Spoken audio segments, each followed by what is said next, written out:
This time on No Not the Mind Probe, episode number 77, Who's Who?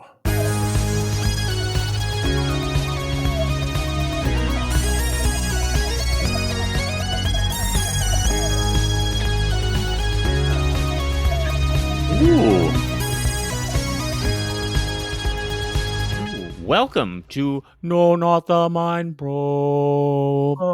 There's a monk opening in this story, a little monster. What a hot monk act. So it's doing a little Gregorian chant for all the Gregorian heads out there. And that was a very cool special effect with the TARDIS coming through there. That was like Doctor Who. Yes, for those of you watching on YouTube, which is youtube.com at MindProbe Show, you could see a very, very exciting opening. Yeah, that's our new opening sequence with our faces in it, just like in the Doctor Who credits. Like it's all there. Yeah, it's all there. Yeah. But if you're not watching on YouTube, then this is just a podcast, because I don't think it can be a podcast on YouTube. I don't know. Right? The pod is the device. Well, I'm going to go into like a wedding speech mode. Webster's Dictionary defines as an audio show that is distributed via RSS feed and an attached MP3, WAV, or OGG Vorbis file. So, no, you couldn't really. But at this point, podcast has morphed into common vernacular to just mean kind of a homegrown show, like any kind of show. So some people do. Apparently, it is the third most popular place to listen to podcasts, which is one of the reasons we just had to start putting it on YouTube. In our rare moment of promotion.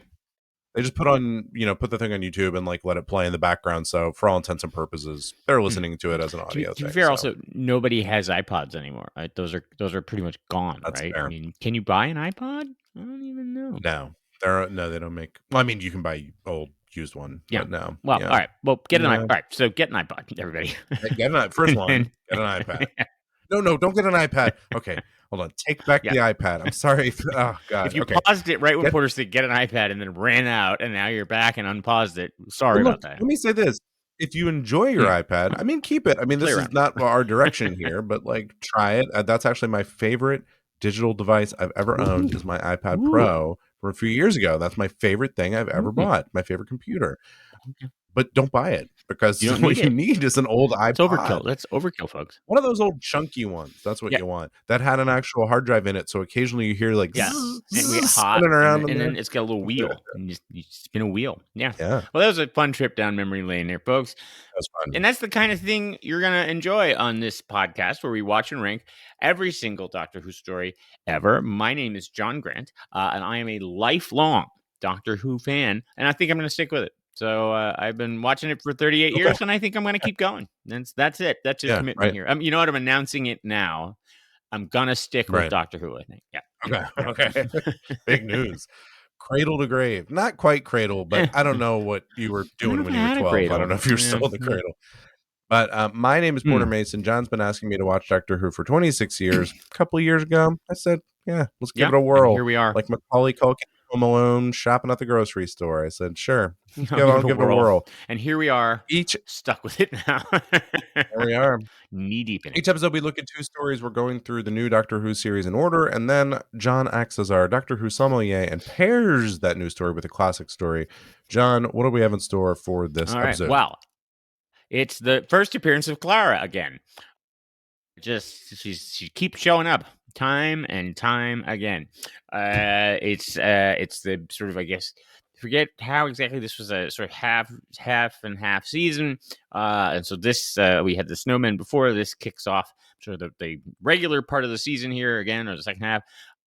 It's Matt Smith, Jenna Coleman in The Bells of St. John, which features little robot-y spoonheads, as they're called, and they can become duplicates of people. So in my little brain there, I was like, ooh, duplicates. Now, where have we seen that before? Well, it turns out it was in the Fifth Doctor, Turlo Tegan, Final Tegan, a story, The Resurrection of the Daleks, which features, surprise, the Daleks.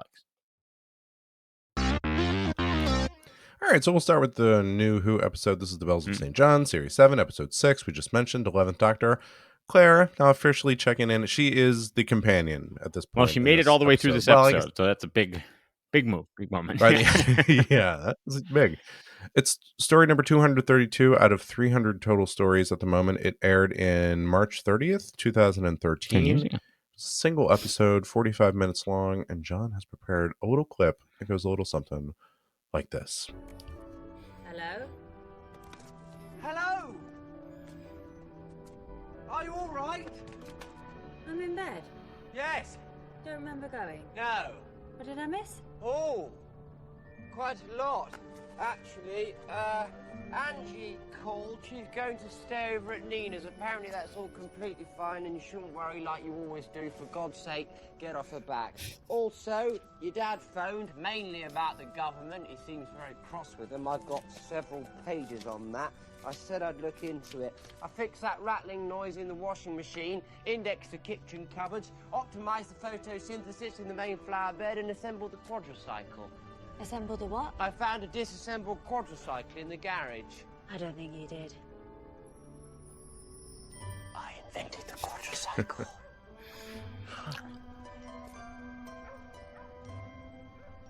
What happened to me? Don't you remember? I was scared. Really scared. Didn't know where I was. Do you know now? Yes. Well then, you should go to sleep. Because you're safe now, I promise. Totally safe. Just a creepy guy who put you to bed and is now lurking outside your home. Well, yeah, exactly. You have to trust it. So as we see here, the doctor is now very taken by Clara. Mm-hmm. Clara? You know, that's a good question. I don't know if it's an accent thing to say it differently, or if it is actually. I was just in London. I'm just dropping that into this. Ooh. There's a colleague of mine named Sandra or Sandra, and I don't know. I think I kept calling her Sandra, but everybody else kept calling her Sandra. But they're also all English, so I was like, well, maybe that's just an accent. So I don't. It could be Clara or Clara. I think Clara seems the more British sounding. Soft days. I work with two women. Congrats. One's but that's my brag. Didn't care for it. One whose name is spelled Cara, and one whose name is spelled Tara. So when Tara started, we were like, we need to all get together and get straight on how to pronounce each of your names, and they are different. Tara is like a car. The is that long A? The Tara, yeah. And then Kara is Kara. So, and it is really difficult to keep right. But then you realize, like, well, if someone started pronouncing my name like Perter, that's not how you say my name. Like, that's not it. Yeah, it's true. I mean, I suppose it's like, I think, is more American, right? The ass sound is more likely to be something we would say. So Clara would be more like us, but Clara, I think, is probably the correct one. Clara. Dear old Clara. I'm popped down to the pub with my mate Clara. Clara. Hey, Clara. I'm Clara. Well, listen. Smash cut to the beginning of this episode. The doctor has been living as a monk, shades of Rory as a centurion. He's just hanging out in a monastery for some unknown period of time. And Claire calls the TARDIS. He's told that the phone is ringing, the bells of St. John. And he answers the phone. It's Clara. She gets the number from a woman in the shop. So in a return to that, how is she put in touch with us? But he's basically waiting to find Clara, and this is his mode of doing it.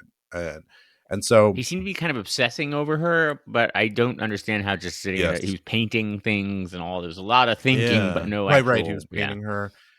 So then when she calls, he also just seems kind of annoyed, like, I don't know what this is, and also didn't seem prepared to, I don't know, like in some way test her as to who she was. But then right before she hangs up the phone, she says the phrase that pays. And she won tickets to the Madonna concert. Oh, great. Really great. No, she said that clever Run, boy. You clever boy, and remember, it's her way of remembering her password, I think, or the password to is RYCBAR, something like that, which is the phrase that has repeated throughout these Clara lives. And so he shows up immediately and begins, quote, taking care of her, which, it is quite intrusive. What do we find out what's going on Earth? Well, as John mentioned, this whole tale is a horrifying take on the danger of spoons and one of people's heads turned into spoons. And Wi-Fi. Wi-Fi Now, is dangerous.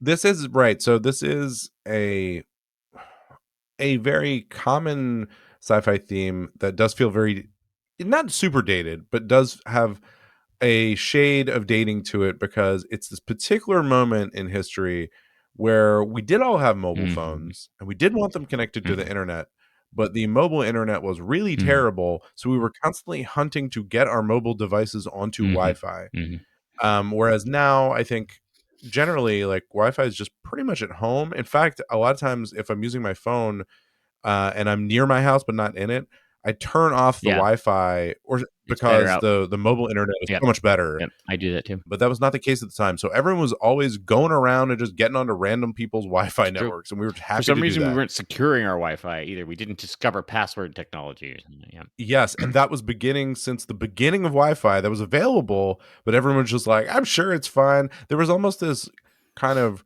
Robin Hood egalitarian thing to it where like, open your Wi-Fi, leave it Yeah. open so Yeah. people can just enjoy everyone's Wi-Fi. And download all Anyway. the child pornography they need on there. Yeah. That's right. So anyway, this story is a very Black Mirror light, gray mirror. It's like a grayish mirror where when you're searching for Wi-Fi, trying to get one to work, and some networks might show up with, indistinguishable Alien characters that symbols, you've yeah. never seen before, alien symbols. And of course you join Yeah. those. Yeah. Well, it's But free. what's happening is that every time someone joins that, somehow they themselves are then uploaded into this central server and they are somehow swapped out with the spoon head. I don't get how the spoon Oh, head physically I think the gets there. spoon head, shows up. The spoon head is what collects them, right? So I guess it like sort of warps over there somehow, and then like I don't know. This is a little bit of a Moffat-y thing here where it's like, don't worry about it. It's a companion intro again, so it's just one of those ones where it's like, there's a plot. Don't nobody worry about it. Everybody. It is, and this was a little. To get into my feelings about the episode, it was a little like we're introducing her so many times. I had a little bit of a feel of that where it's like, and once again, let's see if Clara is going to become the companion. It's like, yes, she is. She's going to become the companion. Can we stop? Anyway, we find that this is happening. It's happening over the world to the point that it's now, I think they said at the beginning, it's like there's one person in every square mile. Of course, we're in London because only good stuff happens in London. Or bad stuff. Or bad stuff. And we find out that they're all going toward Clara's downloaded. Almost downloaded. The doctor's Clara's downloaded. And then the doctor stops it but it reverses it. But what he finds out is in doing so, she's gained a little bit of knowledge while she was part of this central intelligence. And so now they show at the beginning that she's kind of useless with computers, and now she's like a hacker. But what I like is that he deduces that she's useless with computers, or that she suddenly has gained knowledge of computers because she mentions Twitter. And he's like, earlier you didn't even know what that was. It's like, oh wow, 10 years ago nobody had heard of or was using Twitter, I guess. It was a better time. It was a much better time. So she begins doing her Clara thing. Shades of original Oswin, sort of this now computer genius. She's hacking into. We find out, okay, everyone's being downloaded into this office building. The Shard. A scary, the Shard. It's a very corporate-y thing. It's a London landmark. And what are they doing with it? I don't know. I don't know that that's clear. And then we see, maybe this is after it's almost all over. We find out that the great intelligence checks in again, and at the very end, whatever is kind of involved here. But in the meantime, we get over there. We try to figure out how to. Clara gets uploaded again. When people get uploaded into this consciousness, they just keep saying over and over again, "Where am I? I don't know where I am," because they feel disembodied and think. Yeah, they know there's something wrong, I guess, and then they can't get out. They're trapped. So then the doctor gets there and uploads the central figure, who the kind of woman in command, Mrs. Kismet, into the network, kind of forcing her to say, like, you need to let everyone else go because you're stuck in it now. she does that. Everyone gets let go. And then what's sort of interesting, what happens at the end is then you see everyone basically just goes back to the moment before they were uploaded in some cases. And it was like they were in the middle of coming to like clean a Yeah. building It's and, like a you know, janitor, somewhere yeah. else in the world. And now they're here. Miss Kismet, we find out this happened to her when she was like 6 years Mhm. old. I mean, because she reverts to this childlike state. That was pretty Yeah. creepy. Amongst an episode where I didn't feel like they were trying to have these like terrifying, shocking, oh, isn't this creepy moments, and it didn't really feel that creepy. I mean, it was more creepy that Clara But turned on everybody's cameras and snapped pictures of them, and then realized and then used that to find them on social media. Like that was, frankly, as a privacy person, that was creepier to me. oh, by the way, this was also the days of like where people wished this was like Web 2.0 days. So people wished everyone was like taking pictures on Flickr all Mm. the time. It wasn't actually happening then. So but they used that throughout To as this find them, idea yeah. of like, oh, I can get a picture of everyone because everyone's uploading these pictures all the time. Actually wasn't true, wasn't really happening. Now it kind of is happening, but it's a different way. It's more happening with like Ring doorbells and like people aren't like when they're doing Instagram, they're going in their bathroom and setting up lighting and taking pictures. They're not like Out on the taking street. pictures of a random bicycle that's driving by them. I mean, to be fair, the computer search technology on television and movies has remained exactly the same. Like back even then, Garcia on Criminal Minds, she could search every database on the planet in Yeah. seconds and retrieve this information. So that has Well, maintained our abilities. one of the reasons Google became popular is because the opening page began to look more like what they would show in movies, which was just one big box where they type in something. And then like for a period of time there, that's not what search looks like. It was all cumbersome and weird looking. So I think people gravitated toward Google's like, I want to search like in the movies where we just type in one big. Also, the search box was a bigger font than like it took up half the size of your didn't computer. need to wait. I mean, I asked Jeeves for a long time, and obviously you still use Alta Vista to this day, but yeah. Well, I just saw an article that asked Jeeves. It's like, hey, they were onto something with all the Chat GPT stuff. Just plain Ask natural Jeeves language. coming back around. Anyway, Okay, sorry. Well, look, the Doctor wins, as I say at the end of the episode. Drives an anti-gravity motorcycle. That was pretty exciting. Drives an anti-gravity motorcycle up a building. There's also, yes, he does that. The Great Intelligence shows up because Miss Kismet gets back into kind of her. No, she's just consulting with him, but then he knows that. I forget when. But doesn't she regress? Yeah, she regresses, but then she must have talked to the guy before she regressed. So she gets sucked back in or something. Anyway. I don't know. Anyway, we hear it's the Great Intelligence is behind this. So then we leave. So I'm thinking like, okay, this has got to be part of some series arc because you don't bring Richard E. Grant in for 1 minute and then be like, okay, that was it. You don't. Whoever he is. And then I liked. So what I did like was the end. Because I mean, as much as Clara's the companion now, but she comes back and he says, "Great, like travel the world with me." Because she says, "Look, I have to stay here with these people. I started as their nanny, and then like that same week their mom died. I can't walk out of them. But I can't do it." And he's like, "Great, right, exactly." Right, so I've started, and immediately she died under mysterious circumstances. She accidentally stabbed herself. I'm wearing all her clothes now, and it's great. It's very Vertigo. No, but. So the Doctor says, "Great, no problem. I have a time machine. We'll just go have adventures. You'll just come back right to this moment every time. You'll never be missed." And she says, "I don't know. I'll think about it," which is the best answer to become a companion ever, which is like, yeah, I don't know. Let me think about it. I'll meet you here tomorrow. And if, then we'll see.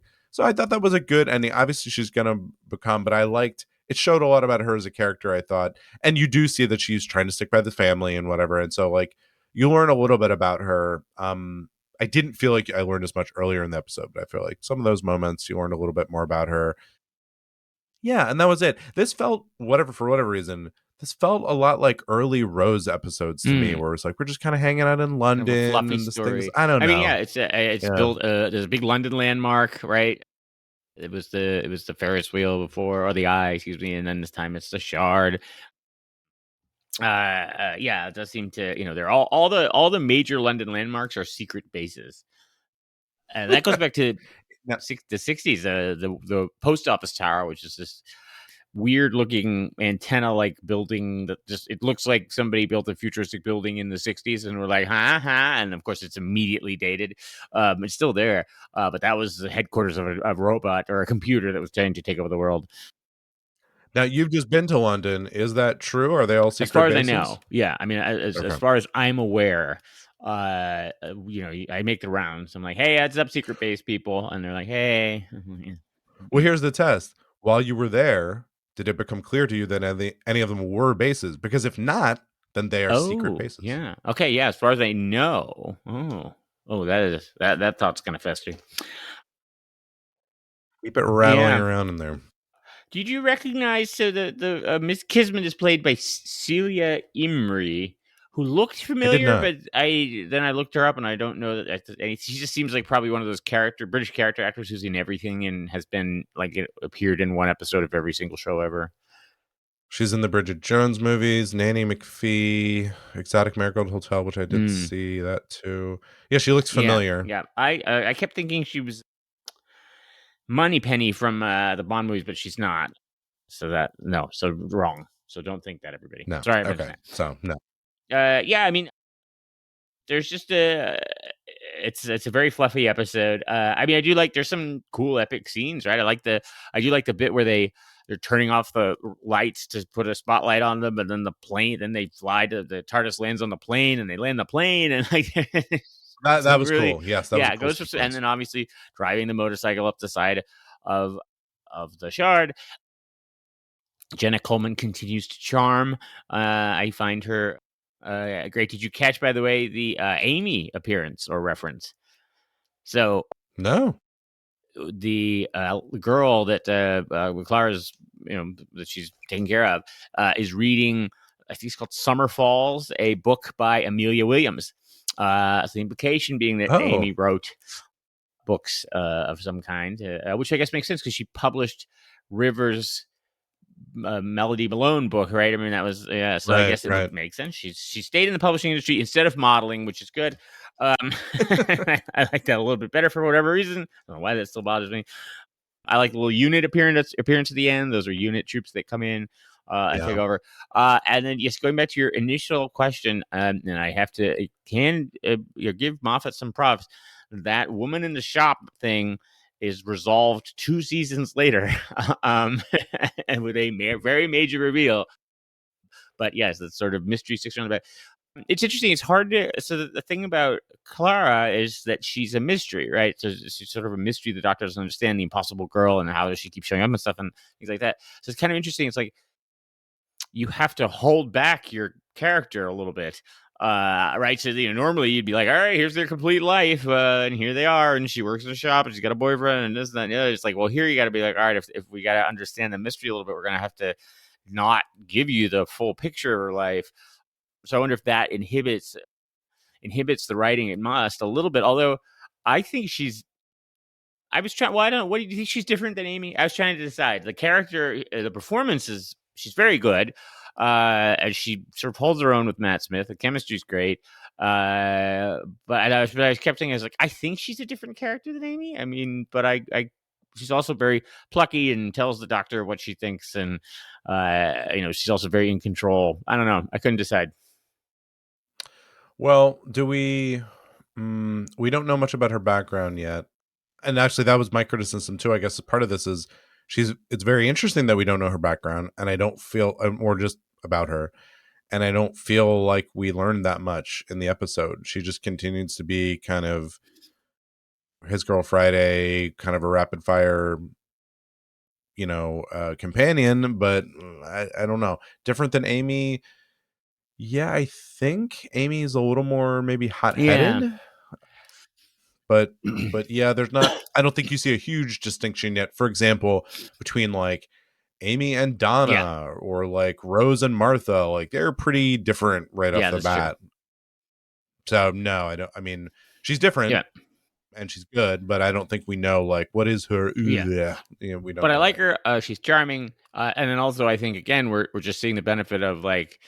It's not Rory and Amy, and it just kind of adds the freshness to the whole thing, and it's like. Oh, okay. Yeah. Yeah. This is a weird thing, and I know this is coming soon anyway, but since we switched to her, now I'm like, nah, now I'm tired of Matt Smith. And I'm like, I don't know why. Nothing changed. But I'm just sort of like, you know what that felt? Maybe it's that sort of feeling like, oh, it felt good to get some new blood over here. Like, yeah, maybe let's change the doctor out too. Like, let's just go for it, which I know is coming not too long. Yeah, no, we're in Matt Smith's final run here. But yeah, I mean, it's a fluff. I'm trying to think of it. All right, so in the pantheon of first companion, let's call it a first companion story because I think it shows all those features. You got Rose, obviously that's doing a ton of work.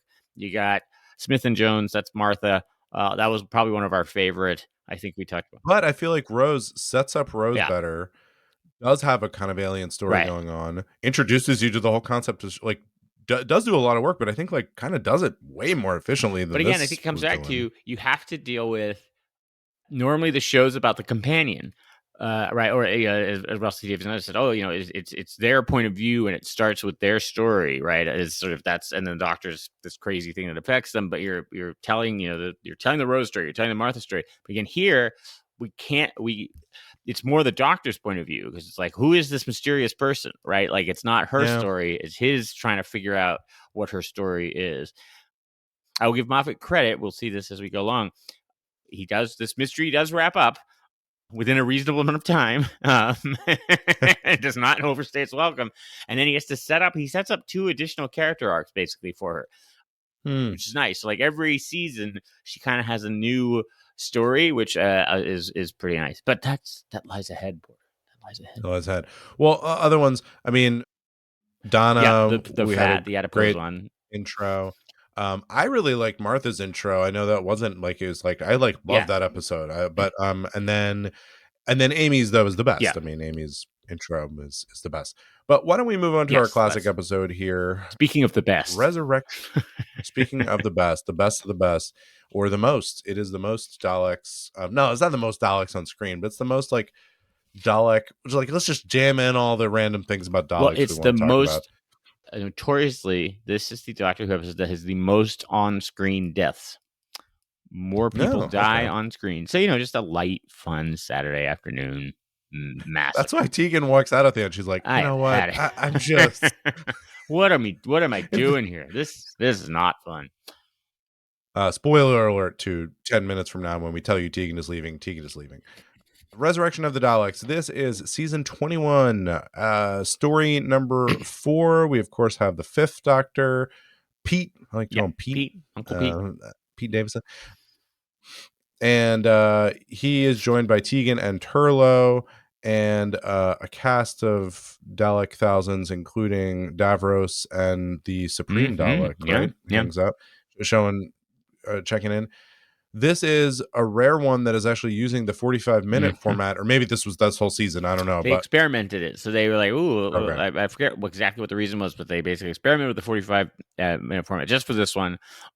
And then they were like, that worked, they thought. And they started doing it for the 6th Doctor. There is a cut of this that has 4 episodes because they when they went back to repeat, it would be weird in the middle of the season. So. Well, it aired in February 8th through the 15th, 1984. When I started watching the first episode, I wasn't a huge fan, and then I was like, it's a 2-episode one. I was like, they're 45 minutes, so it didn't work. What else? I think that's it. It's episode number 133 out of 300, and let's hear a clip. It's gonna get a little ranty, folks. Relax, Doctor. Don't fight it. You only cause yourself pain. I know how you feel. The pain will pass. You must relax. Quickly! Recite the amendments. Remember your past. I must do my duty. You must resist. You're destroying my mind.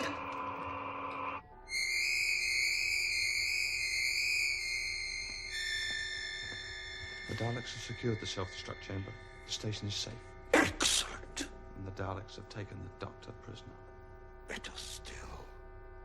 He must be brought to me at once. Hurry, there is important work to do.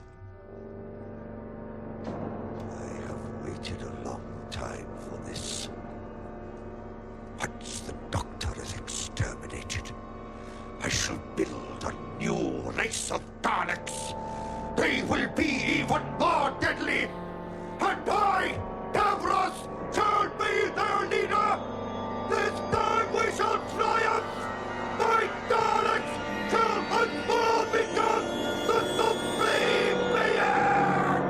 Do you do that at work? Like if I usually like people walk out of my office and then I sort of think about what my day's going to be and I like sort of start screaming my to-do list.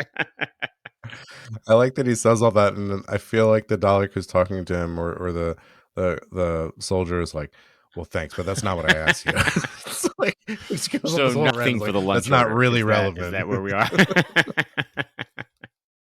All right. Well, I'm gonna summarize this plot a lot. I'm gonna summarize a lot, and then you can fill in the wonderful details that I've missed. But yeah.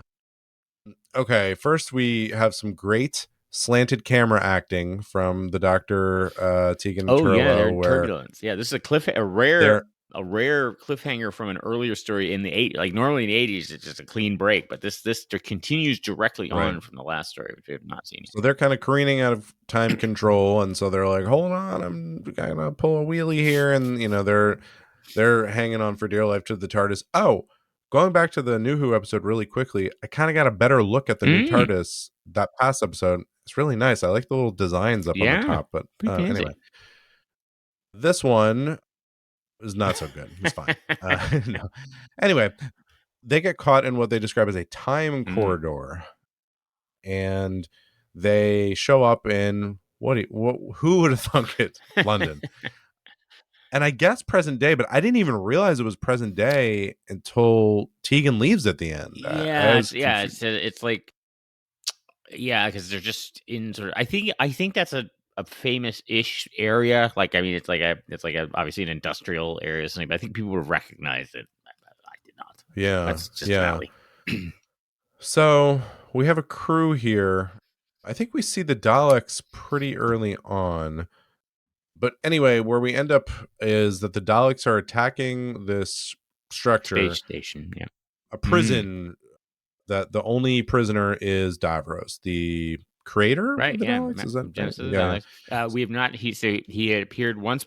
So Genesis of the Daleks first, as Tom Baker one. He appeared in another Tom Baker episode, and then this is the next one. So this is his third appearance. Right.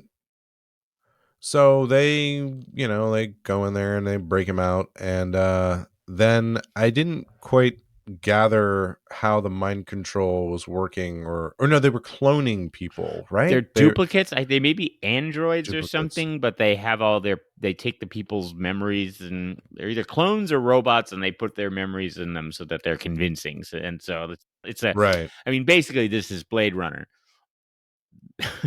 It's basically and just as gripping and good. Best same. If you want an hour and a half of entertainment, and then you're in your little Blockbuster video store, and you're like, "Where's Blade Runner?" Oh, well, here's the VHS set of Resurrection of the Daleks. Just flip a coin at that point, because there's no way you're going to pick. That rant is the Tears in the Rain speech of the. Yes. Well, anyway, so the Doctor and the companions are running around with the soldiers, but then we find out at certain points that some of the soldiers are android duplicates, whatever, and turn on them, and that'll happen. That'll happen. You never trust one time. By the way, we had about 3 or 4 episodes of this podcast that you guys never heard, because I found out halfway through John was a duplicate, and then Mike had to turn the duplicate out and send it out into the rain. It was really sad too, because the duplicate didn't really understand what was happening. I was just improving a speech out there, and it really was gripping. Yeah. So Davros, I didn't like this episode, but I thought that was what was interesting about it was they broke in and got Davros out, and he's all, as we heard, all ginned up and ready to go, and he's like, "Let's take over the world." And the Daleks kind of treat him like, "Yeah, we just need you to do the thing we want. Like you're not in charge. We have of a us, project anymore, for you, and that's it." Right. So I thought that was an interesting dynamic, because he's not in charge. Yeah. He's kind of, they just need something very specific from him. It's like if you had a company or something, and you brought like the old CEO out of retirement, and you were like, "Hey, you're just here though for like this one thing," and he's like, "I'm back running the show, everybody," and you're like, "No, just the one thing." Then you're done. Yeah. They use this in a lot of management courses. Oh yeah, good. So yeah, I guess there's a virus that's infecting the Daleks, and they think he can help with it. The last story in Yeah. the lab The and work last on story this. involves the Daleks. This is a very direct sequel. The last story, they mentioned the Movellans. There were these robots the Daleks are fighting in the last story. And yeah, they were at a stalemate, a logical stalemate. So this is the second time the Daleks have woken Davros up. And then he's tried to kill them all. And then they're like, oh, never mind. So it happens a lot. But yeah. So we, attempt to gum up things for them for a while. We get into the lab. Tegan and Turlo stay in the TARDIS. The Daleks get sent to Earth. There is, again, I mentioned there's some talk about what the Supreme Dalek wants. I want to refresh on who that boss. is. Like that there's a leader. Yeah. We come back through the time corridor, and I just could not follow why they win at the end, but they win, and the Daleks are, of course, dispatched, but not killed completely. And again, you mentioned there, it's a pretty grim episode in terms of Oh, yeah. Everybody folks ends up dead. dying, and I think. And the right, and Tegan and Turlo are pretty unharmed, but she leaves, and then so she says, "No, I'm just gonna stay here." And that's what threw me. Was like, "Why are you just staying here?" Like, but then I guess it's modern day London. I don't know. I was very confused by that. But then she leaves, and they're like, "Okay, see you, bye." And then she kind of maybe thinks better of it, or at least wants to say something else, but they're already gone. And then you hear the doctor saying, "Braveheart," and she says, "I'll miss you." And then she's like, "Oh, how gotta get to the airport?" That's okay. Oh, how do I get to the And then, airport? and hopefully she, went back and continued her. Remember how much she loved stewardessing? Yeah, Like she talked about it like a Well, passion. now she's seen the entire So- universe. Obviously, her horizons have been expanded. Her mind's been opened, and so she went back to being a flight attendant. Yeah. And then got laid off. Well, I like her. I thought it was a very abrupt end Yeah. for her. Yep. So, but because I did really enjoy her as a companion. But we'll put a pin in that. This is Eric Sayward again, so the same guy who wrote Revelation of the Daleks. And, again, just underscoring, I don't think he liked Doctor Who. It's just, all his episodes are very grim. Everybody dies. Again, he's got this Lytton. Lytton is a character who comes back as he survives at the end. This is the mercenary human guy. Say Maurice. Now, I've Colburn. noticed, sorry to interrupt you really quick, but I've noticed in general, and probably because where you're coming at it from, which is like watching these as a kid and stuff like that, you generally certainly you don't like the ones that are just done poorly in this way, but like you don't like the ones where it's pretty grim and dark. You're like, this is not why I'm watching. Yeah, Like, it needs a little. I mean, there's a twinkle, right? Doctor Who just has a little bit of a twinkle to it, there's a little bit of humor. It's a guy in a phone booth wandering around in a cricket outfit, fighting monsters. There should be some lightness to it, and if they don't get that, I feel like that's what's missing. That's that British quirkiness. This is Terry Malloy's first appearance as Davros. We've already seen him in Revelation of the Daleks. We'll see him in one more after this. He takes over the role here and does a pretty good job. Obviously, a lot of ranting. Turlo does nothing in the story. It's sort of like, okay. He's upset. He's always upset. Yeah. He's always like pissed He's off. sort of lurking around. I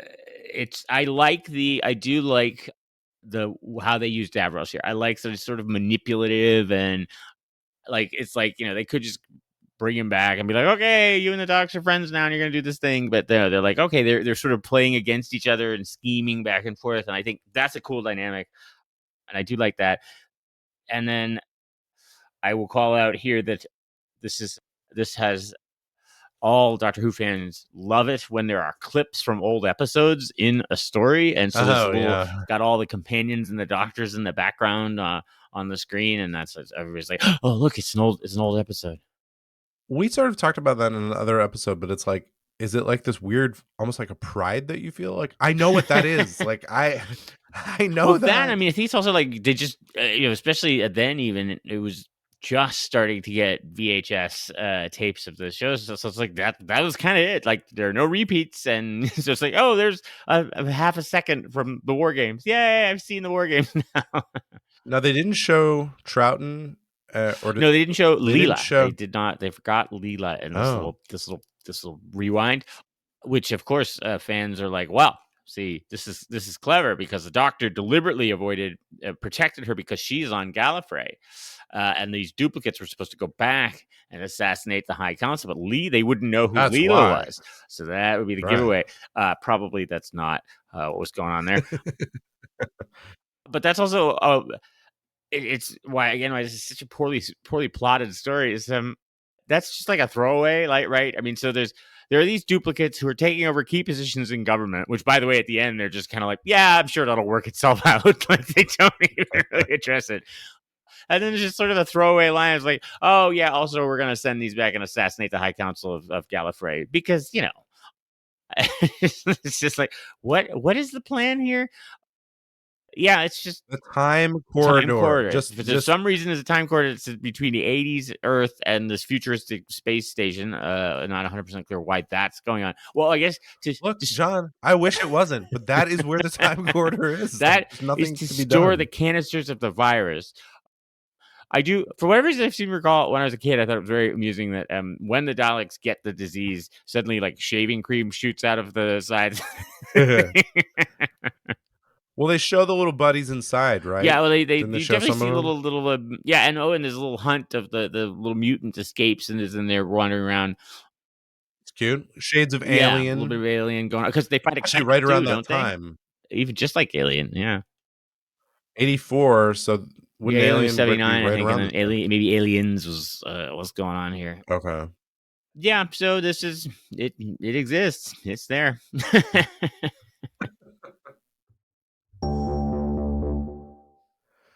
Oh,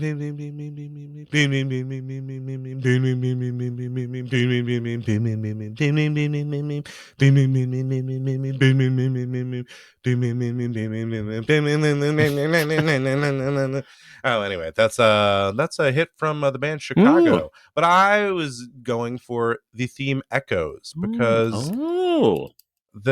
these episodes we have echoes of people occurring. Oh, that's very poetic. We like to.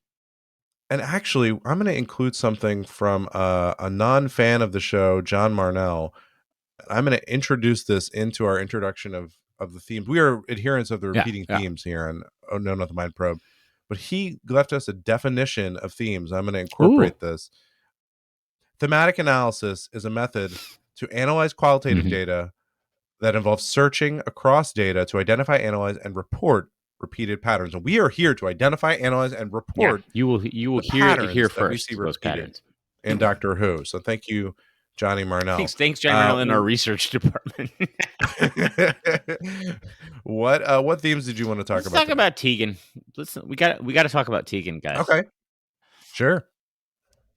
She can run in a mini skirt, like really well. She's just like moving around. And, like, there's no indication she is. Yes, she's moving around. Like, she is never holding things back. And you want to talk about Turlo not doing stuff? Tegan's doing stuff. She's moving around and she's yelling at people.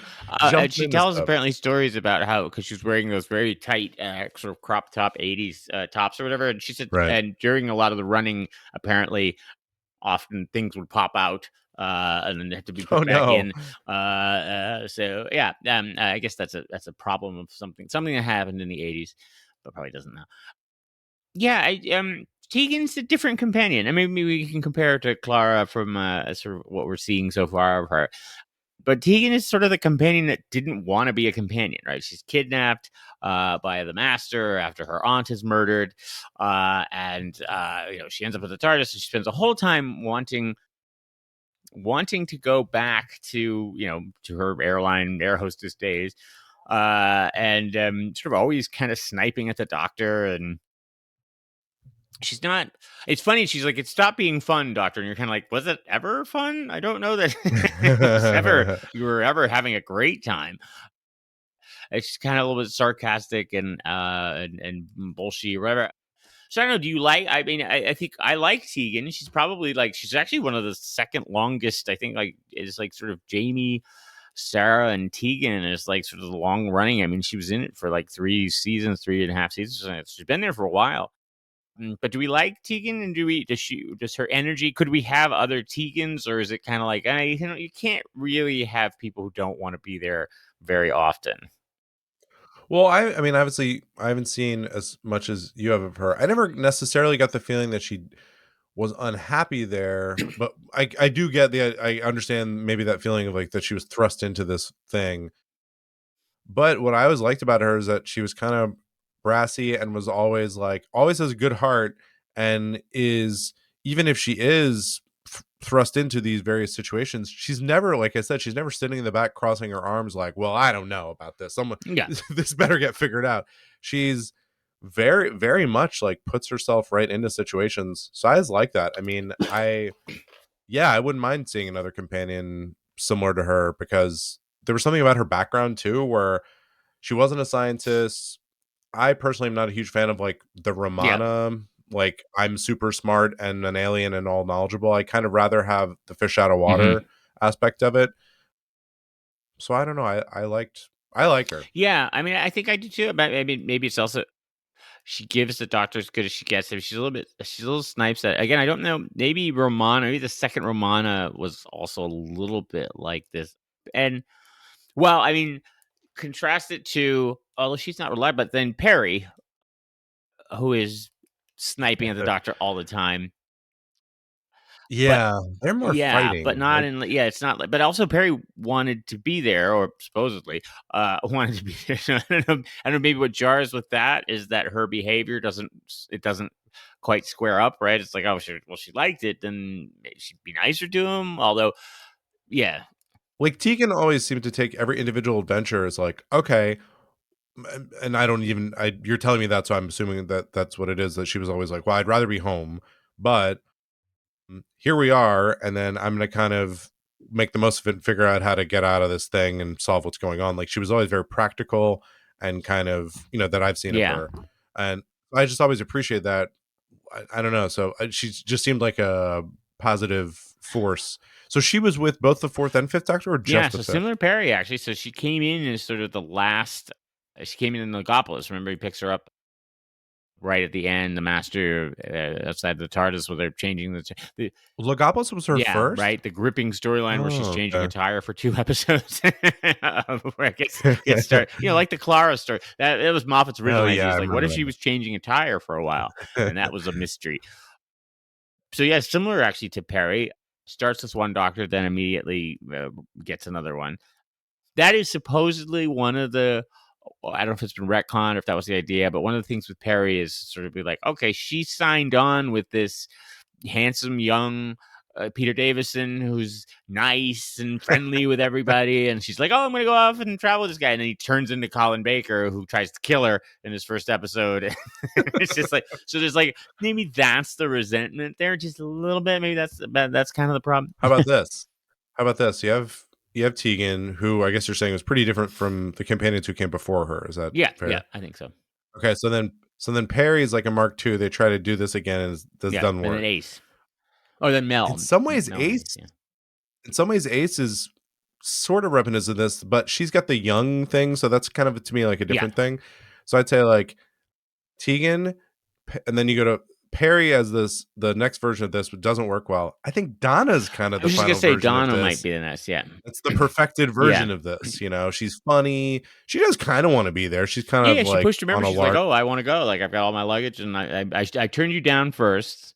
And then maybe, yeah, this is interesting, right? She's not kidnapped a dragon. She's like, I turned. Well, she was kind of kidnapped, right? As the first story, which is Kind a of, yeah. bride, and then she's like, I've turned you down. Okay, now I come back. I came back, and I want to be in this. And I don't know. Maybe Clara is clearly turning him down or playing a little bit hard to Yeah. get. So maybe, yeah.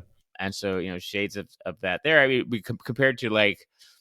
And maybe maybe we're backing into something about Clara here is like Rose, Martha, Donna, Amy, they all really wanted to come like right away. They're just like, oh, you got a time machine? Oh, heck yeah. Like, I mean, Rose was like, oh, Mickey. And then she's like, never mind. Just left him in an alley, if I recall correctly. It was like, oh, Mickey, wait, I just heard about these sexual abuse allegations. Never mind. Like, let's go with you. Let's go. So Clara, I guess, is the first one of the modern era who's not like, I don't want to do this. I don't like you, but it's just a little bit like, okay, we're going to take this slow here. I'm just going to wander into a box with this person who lingered outside my house all night and go off somewhere. Yeah, so I mean, Tegan is a breath of fresh air. I will give a side note of Tegan. One of the best things about all of the DVD commentaries and all of their convention appearances is the Peter Davison Janet Fielding relationship. They they sort of have this play like it's very similar to the Dr. Tegan relationship. Like they kind of snipe at each other and they're sort of always making jokes at each other's expense, stuff like that. It's just this wonderfully prickly relationship that and they're all sort of slightly like sarcastically insulting each other and stuff like that. It's very entertaining. Like their commentaries are very entertaining. And then you've got Nyssa and a lot of them, Sarah Sutton, who is kind of like Nyssa. She's just really nice and sort of placating and sort of laughs at Tegan, like, oh, look at Tegan or Janet can say all the things that I can't say, but is also, clearly Peter Davison and the Doctor's favorite, right? So it's the dynamic is very similar. But I met Janet Fielding, just gonna drop that in here. I got her autograph and chat and have a picture with her. And I said to her, I was like, I would love to have you and Peter Davison just have like a talk show, like where you just host. All right, John, how you doing? I'm doing good.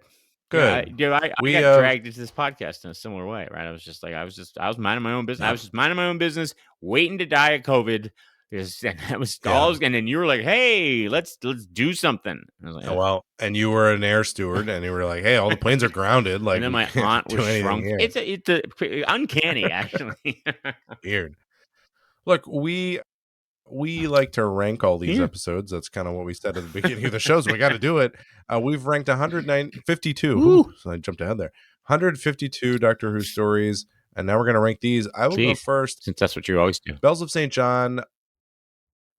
So far, definitely like Clara. Again, I'm kind of Matt Smith's weirdly wearing out his welcome on me. As great as he is, I'm kind of like ready. So I didn't love this, but as we've said with most of the Matt Smith era, it's all pretty good. A high floor. I put it around ranked number 58 out of 154. Right around Angels Take Manhattan, Power of Three. Kind of like, yeah, these are fine. They're better than most of the other ones, but most of the other Doctors and stuff like that, I generally kind of enjoy the tone of the show at this point, but not my favorite. Resurrection of the Daleks, I put lower. It's not quite in the bottom, not in the basement. I put it right around the Celestial Toymaker, which is the first one that I was like, I basically was like, which one would I rather watch than this? And I was like, no, I don't want to watch the Celestial Toymaker again. It says a lot that most of it doesn't exist. So yeah, that's 118 out of 154. Celestial Toymaker, I ranked Time Flight above it. I decided I would watch. Yeah, that's more fun. That's got the twinkle. That's a twinkle. That's a little twinkle. Got a little bit of a twinkle to it, but yeah, so pretty low. There's some stuff to it. It doesn't get into the so bad it's good territory, but it's also not so bad that it's the worst thing ever. There's some fun stuff with Davros. So yeah, not quite middle of the pack, but nearer to the top for the NuWho and nearer to the bottom for the old. Makes sense to me.